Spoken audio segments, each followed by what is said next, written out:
Hi, my name is Ava from the MAST Program, and in this study, we're looking at how aging impacts the small intestinal microbiome and its relationship to gastrointestinal symptoms.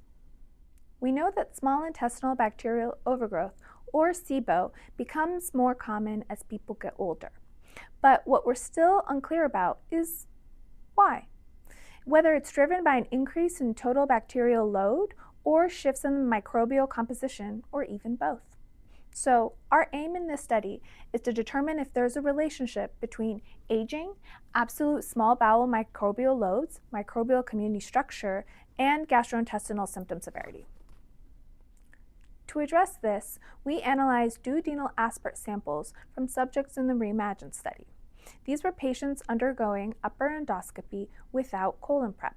We grouped subjects by age and used metagenomic sequencing to quantify absolute microbial abundance, so not just relative composition, but actual bacterial load.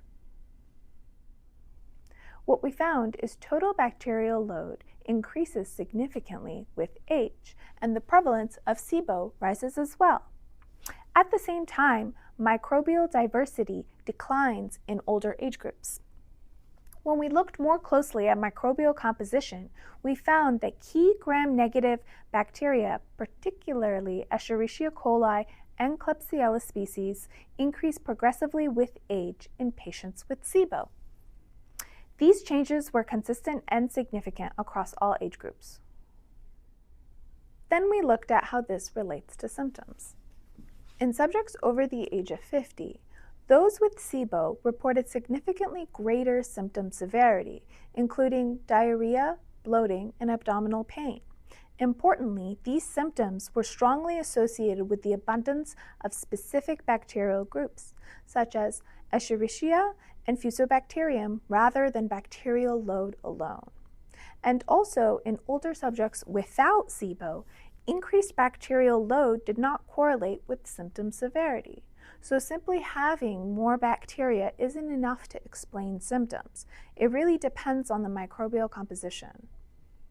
So overall, our findings suggest that aging is associated with increased bacterial load and reduced diversity, but symptom severity in older adults is more closely linked to specific microbial signatures rather than total load alone.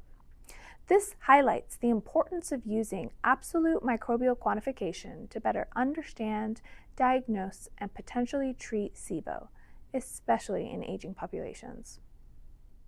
Thank you so much for taking the time to listen to my poster, and be sure to check out the rest of our posters from the MAST program here at DDW. Take care.